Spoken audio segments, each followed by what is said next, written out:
F Marion Crawford, an introduction. Frances Marion Crawford, an only child, was born on 2nd of August 1854 at Bagni di Lucca in Italy. He was a nephew to Julia Ward Howe, the American poet and writer of the Battle Hymn of the Republic. Crawford was educated at St Paul's School, Concord, New Hampshire, and then on to Cambridge University, the University of Heidelberg, and the University of Rome. In 1879 he went to India to study Sanskrit and then to edit the Indian Herald. In 1881 he returned to America to continue his Sanskrit studies at Harvard University. His family became increasingly concerned about his employment prospects. After an attempt at a singing career as a baritone was ruled out, he was encouraged to write. In December 1882, his first novel, Mr. Isaacs, was published and was an immediate hit, as was his second novel, Dr Claudius, in 1883.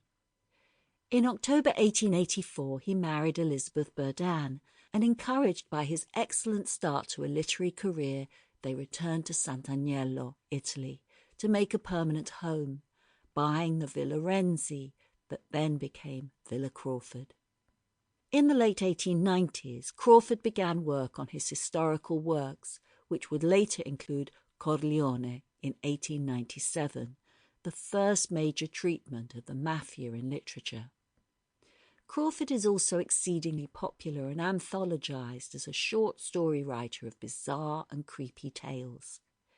In 1908 came his classic, The Screaming Skull. Without doubt, its unsettling nature is heightened as the listener is drawn into the story by its narrator. Everything is explained and plausible, until, of course, it isn't. Frances Marion Crawford died on Good Friday 1909 at Villa Crawford of a heart attack.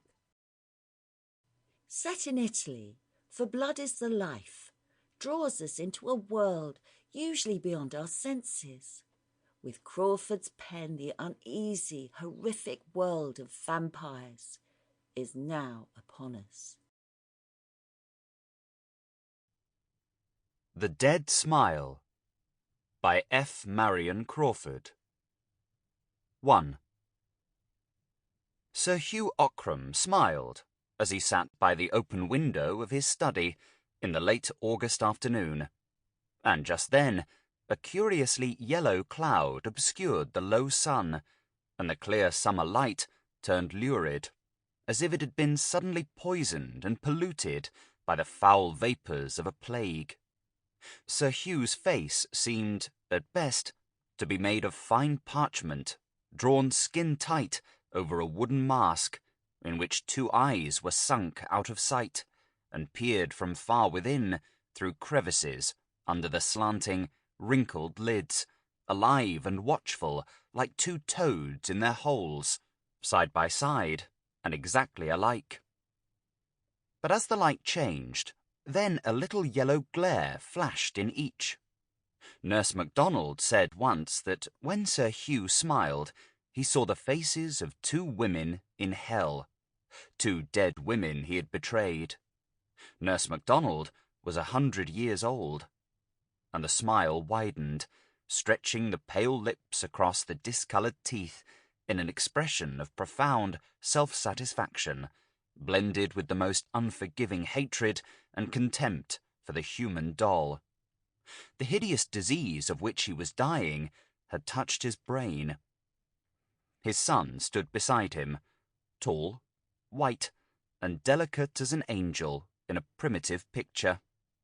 And though there was deep distress in his violet eyes as he looked at his father's face, he felt the shadow of that sickening smile stealing across his own lips and parting them and drawing them against his will.